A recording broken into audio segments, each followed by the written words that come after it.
ఏమ్మా ఎక్కడి నుంచి వచ్చారమ్మా? సికింద్రాబాద్ నుంచి మేడం. ఏంటమ్మా ప్రాబ్లం మీది? లవ్ మ్యారేజ్ చేసుకున్నాను. మేము లవ్ చేసినప్పుడు మా హస్బెండ్కి ఇంకా జాబ్ రాలేదు. సేమ్ క్లాస్ కానీ వేరే కాలేజ్. 9 years తర్వాత ఎలా పరిచయం మీ ఇద్దరికి? College friends through madam. ఏం చదువుకున్నారు? MBA madam. MBA లో డిగ్రీలో పరిచయం? ఉన్నప్పుడు తను డిగ్రీ పరిచయం నుంచి నాకు. పరిచయం. డిగ్రీ స్టాప్ చేసి అతను జాబ్కి ట్రయల్ చేశాడు. నేను MBA చేశాను మేడం. అయితే 9 years తర్వాత ఇంట్లో మాట్లాడాము. వాళ్ళు ఓ మీది 9 years లవ్ స్టోరీ. సో ఒకళ్ళ గురించి ఒకళ్ళకి బాగా అండర్స్టాండ్ అయ్యే ఉంటుంది. అవును, కానీ వాళ్ళ మమ్మీ డాడీతో ఎప్పుడు మాట్లాడించలేదు. ఓకే. 9 years తర్వాత ఇంకా సేమ్ క్యాస్ట్ అని చెప్పి అట్లా ఒప్పించాడు. అంటే మీకు క్యాస్ట్ ఫీలింగ్ ఏమన్నా ఉందా? మాకేం లేదు మేడం. లేదు. లవ్ చేసినప్పుడు మీకు క్యాస్ట్ ఫీలింగ్ ఏం లేదు. లేదు. సేమ్ క్యాస్ట్ అని చెప్తే ఏంటి, చెప్పకపోతే ఏంటి, అయినా పర్వాలేదు. వాళ్ళ మమ్మీ డాడీకి, వాళ్ళ డాడీకి అంత కాదు, మమ్మీకి నా కొడుకు జాబ్ కదా, ఎక్కువ కట్నం వచ్చి ఆవిడ కావాలి అన్నట్టు ఏ క్యాస్ట్ అయినా పర్లేదు తనకి. ఐ థింక్ ఒప్పించి వాళ్ళ ఫ్రెండ్స్ సంబంధం అన్నట్టు మ్యారేజ్ చేసుకున్నాం మేడం. అరేంజ్డ్ మ్యారేజ్ మీది? Arranged marriage. మీరు 9 years లవ్ చేసుకున్నారు, అరేంజ్డ్ మ్యారేజ్ కి ఒప్పించుకున్నావా? అరేంజ్డ్ మ్యారేజ్ వాళ్ళ పేరెంట్స్కి మాది లవ్ మ్యారేజ్ అని ఇతను చెప్పలేదు. వాళ్ళ ఫ్రెండ్ సంబంధము, మంచి అమ్మాయి అని చెప్పి ఒప్పించి చేసుకున్నాం మేడం. పెళ్ళిలో మేము చెప్పాను కట్నం ఇచ్చుకోలేము, ఇష్టమైతే ఓకే లేకపోతే లేదు. మళ్ళీ కట్నం ఇవ్వలేదు అని మీ ఇంటికి వచ్చిన తర్వాత మీ అమ్మ మీ వాళ్ళందరూ కట్నం కోసం అది ఇది అని ఏమనొద్దు. నాకు ఫాదర్ లేడు, నేను మమ్మీకి ఒక్కదాన్నే మేడం. అవన్నీ చెప్పు, ఓకే అంటేనే మ్యారేజ్ చేసుకుంటాను, వెళ్ళిపోవడం అట్లాంటివి అయితే నేను చేయను అని ముందే చెప్పాను. ఓకే అన్నాడు. ఇంకా వాళ్ళకి ఒప్పిస్తే ఫస్ట్ ఒప్పుకోలేదు. అమ్మాయి MBA చదువుకుంది కదా, జాబ్ చేస్తుంది. నేను అప్పుడు గచ్చిబౌలిలో సాఫ్ట్వేర్ జాబ్ చేసేదాన్ని. మ్యారేజ్కి ఒక 10 days ముందు మానేశాను మేడం. ఎందుకంటే షిఫ్ట్ చేంజ్ ఉంది, నైట్ షిఫ్ట్, గ్రేవియార్డ్ షిఫ్ట్. నాకు ఓవేరియన్ సిస్ట్ ఇంకా థైరాయిడ్ ప్రాబ్లం ఉంది. నిద్ర సరిగా లేకపోవడం వల్ల ఇంకా ప్రాబ్లం ఎక్కువవుతుందని డాక్టర్ని కన్సల్ట్ అయినప్పుడు చెప్పారు. ఇంకెందుకు వేరేది వెతుక్కోవచ్చు అని మానేశాను. మ్యారేజ్కి ముందు మీకు ఏమైనా ఫిజికల్ రిలేషన్ ఉందమ్మా? ఉంది మేడం. అయితే ఇంకా అప్పుడు బాగున్నాడు, ఓకే మ్యారేజ్ చేసేసుకున్నాము. ఇంకా మ్యారేజ్ చేసుకున్న 15 days నుంచి వాళ్ళమ్మ ఊర్లో ఉండడం, ఇక్కడ మా అమ్మ కలిసి ఉంటుంది మాతో, ఇంకెవరు లేరు కదా అని చెప్తే ఒప్పుకున్నారు. మా అమ్మ నాతోనే ఉంటుంది పెళ్లి తర్వాత కూడా, అంటే ఒప్పుకున్నారు. అంత బాగానే ఉంది. పెళ్ళైన 15 days తర్వాత నుంచి ఇంకా వాళ్ళ మమ్మీ కాల్ చేయడము, నువ్వు ఏంటి నీ వైఫ్ జాబ్కి వెళ్ళట్లేదు, వెళ్ళమని చెప్పు, మన అక్క బావకి చాలా టైట్ పొజిషన్ ఉంది ఇవ్వడంలో. వాళ్ళ బావ పనిచేయడం మేడం. అసలు ఇది వీళ్ళే మొత్తం పోషించడం, ఇంకా వాళ్ళ అక్క పిల్లల్ని చదివించడం, ఇప్పుడు డిగ్రీ వరకు కూడా అదంతా చేసేవాళ్ళు. తర్వాత మ్యారేజ్ అయిన తర్వాత మానేశాడంతా. యాక్చువల్లీ జాబ్ రాకముందు మా ఆయన ఎవరో లెక్క చేయకుండా ఉండేవాళ్ళు వాళ్ళ అక్క వాళ్ళు. మీ అత్తగారు వాళ్ళకి ఒక కొడుకు ఒక కూతురు. కూతురు మేనకోడలనిచ్చి చేద్దాం అనుకున్నారు, మా ఆయనకి అక్క కూతురునిచ్చి. అంతకుముందు వరకు లేదు. జాబ్ వచ్చిన వెంటనే జాబ్ వచ్చింది కదా, మన దాంట్లోనే మనం పెళ్లి చేసేస్తే బాగుంటది, బయట ఆవిడ ఎందుకు. మ్యారేజ్ అయినాక ఎంత కాలానికి వచ్చింది మీకు అతనికి జాబ్? మేము లవ్ చేస్తున్న టైంలోనే, పెళ్ళికి ముందే ఒక 2014లో వచ్చింది మేడం. మీ మ్యారేజ్ ఎప్పుడైంది?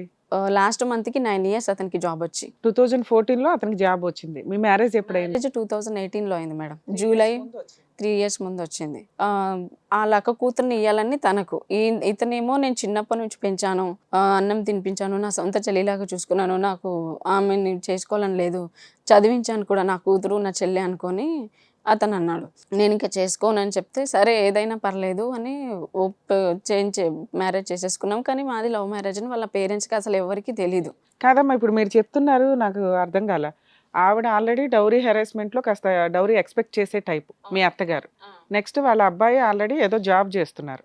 జాబ్ చేస్తేనే అమ్మాయిని చేసుకుంటామనే ఒక ఎలిగేషన్ తోటి మీరు చూపించుకొని ఉంటారు సంబంధం.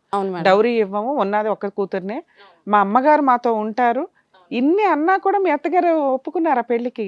అంటే అబ్బాయి ఒప్పించాడా బలవంతంగా, లేకపోతే?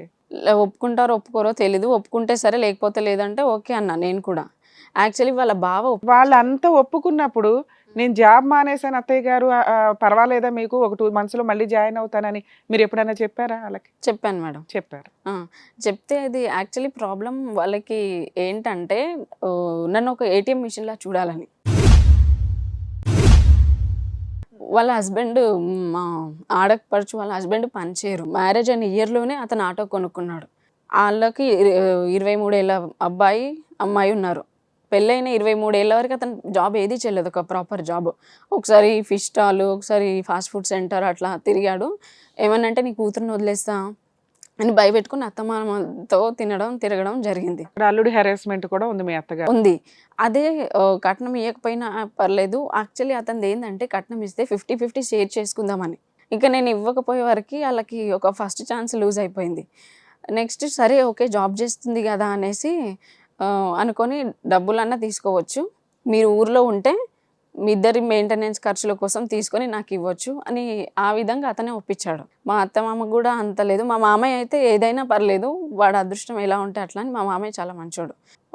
పెళ్ళైన తర్వాత ఇంకా మేము కళ్యాణ లక్ష్మి అనే పథకం ఉంది కదా మేడం, అది అమ్మాయి వాళ్ళ అమ్మకి వస్తుంది కదా.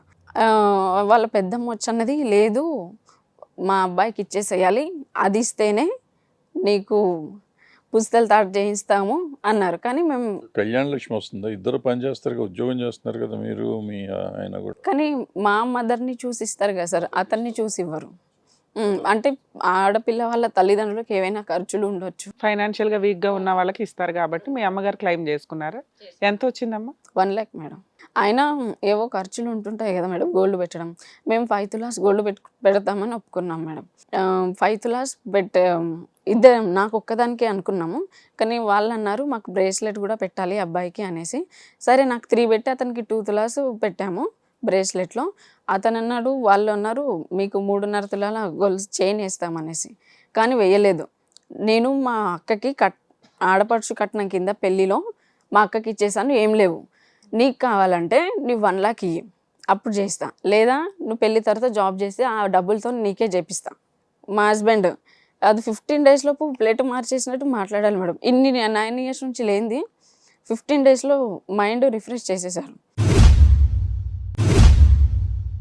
ఓకే అని ఇంకా నేను ఒప్పుకోలేదు. ఎందుకంటే మేము ఆల్రెడీ తెచ్చినప్పుడు మా సొంత బాబాయ్ దగ్గర నుంచి, మా మమ్మీ వాళ్ళ చెల్లి భర్త దగ్గర నుంచి తెచ్చినాం 80,000 అతనికి ఇవ్వాలి అనేసి రాయించుకొని కూడా వచ్చాం బాండు. లేదు అని ముందు మీరు జాబ్ చేశారు కదా పెళ్లి కోసం, అతను ఆల్రెడీ అంత పోరాడి వాళ్ళ అమ్మ వాళ్ళని అందరిని ఒప్పించుకుంటున్నాడు. జాబ్ వచ్చిన తర్వాత యాక్చువల్ గా రివర్స్ అయిపోవాలి అతను, అయినా రివర్స్ అవ్వకుండా నిన్ను పెళ్లి చేసుకోవడానికి ఇంట్లో ఒప్పించుకుంటున్నాడు కదా. నువ్వు కొంత డబ్బు దాచుకోవాలిగా, పెళ్లికి బేసిక్ గా కొన్ని సాంప్రదాయబద్ధంగా కొన్ని ఖర్చులు ఉంటాయి, వాళ్ళతో ఎందుకు అనిపించుకోవాలి అని. అలా ఏం దాచుకోలేదు? దాచుకున్నదే పెళ్లికి మొత్తం మేమే పెట్టుకున్నాం, ఇంకా ఏం అడగలేదు. పెళ్లి కూడా వాళ్ళని అడగడం కాదు, మన సాంప్రదాయం కొంత మనం పెట్టుకొని పెళ్లి చేయాలి. మీ అమ్మ మీరు ఏదో కొంత దాచుకొని ఉంటారు కదా పెళ్లి కోసం, అంత పెట్టారా? అది ఇస్తేనే ఇంట్లో ఉండాలా. మీరు పెళ్లి ఖర్చులు అన్ని పెట్టుకోగా ఆ 1,00,000 రూపాయల మీద కన్నేశారు వాళ్ళు. ముగ్గురు కలిసి కొట్లాట. వాళ్ళ అమ్మ, నాయన, ఇతను వాళ్ళని ఊరు నుంచి పిలిపించి మమ్మల్ని కూర్చోబెట్టి ఇవి ఇస్తారా, పుస్తలు తాడు చేపిస్తా, లేదంటారా ఇవి తీసుకొని వెళ్ళిపోండి, తల్లి కూతురు ఇద్దరు వెళ్ళిపోండి అన్నారు. అంటే నేనేమన్నా, చూడు ఈ పైసా చూసిన దానికన్నా నా బిడ్డ కాపురం మంచిగా ఉంటుంది కదా, పోనీ తీసుకోండి అని అన్నా.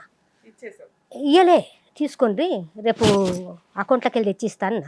అంటే వీళ్ళ మామేమన్నాడు, అతను మంచోడు కొంచెం, ఎందుకులే అమ్మా మేము కష్టం చేసిన పైస ఉంటుంది కానీ ఈ మా ఆవిడ ఇసుంటిదే వద్దులే అని అంటే, సరే మరి 40,000 అన్నీ ఇయ్యండి అన్నాడు. 40,000 ఇచ్చేసినాం. యాక్చువల్లీ ఆ 40,000 మేము పెళ్లిలో మాట్లాడుకున్నాం, వాషింగ్ మిషన్, ఫ్రిడ్జ్ అలాంటివి తెచ్చుకోవడానికి అని. ఎట్లాగూ ఇచ్చేది కదా అని ఇచ్చేసాము. ఇంక ఇచ్చేసినాక అవేం తేలేదు. ఇల్లు ఒక తీసుకొని రెంట్కి తీసుకొని ఉన్నారా? మీ అత్త మామలతో కలిసి లేరు, వాళ్ళు ఊరికి వెళ్ళిపోయి ఉన్నారు, మేము అక్కడే ఉంటాము. ఓకే. మా మామయ్య ఉద్దేశం అది, ఈడ అమ్మ అత్తకు ఫస్ట్ నుంచి గొడవలు పడ్డం అలవాటు. పక్కింటి వాళ్ళు సొంత అక్క చెల్లెలు కూడా అదే చెప్తారు. ఒకవేళ మీతో కలిసి ఉంటే మీకు అత్త హెరాస్మెంట్ ఎక్కువ ఉంటుందని ఆయన కొంచెం లౌక్యంగా వేరే ఉంచాడు. మరి మీ ముగ్గురు బాగానే ఉన్నారా? బాగానే ఉన్నాం మేడం. ఎంతకాలం బాగున్నారు? మేము 1 year వరకు బాగున్నాం మేడం. కళ్యాణ లక్ష్మి వచ్చేంత వరకు 1 yearకి వచ్చింది, పెళ్ళైన 1 yearకి కళ్యాణ లక్ష్మి వచ్చింది. ఆ రోజు వాళ్ళ అమ్మ నన్ను పిలిపించి, లేదు ఈమె ఇవ్వదంట 1 lakh rupees అట్లా ఇట్లా అని గొడవ చేశాడు. సరే ఏముంది 1 lakh ఇచ్చేస్తాము అని అన్న. ఇచ్చేసినా కూడా మీ అమ్మ ఇంట్లో ఉండకూడదు, వెళ్ళిపోవాలి.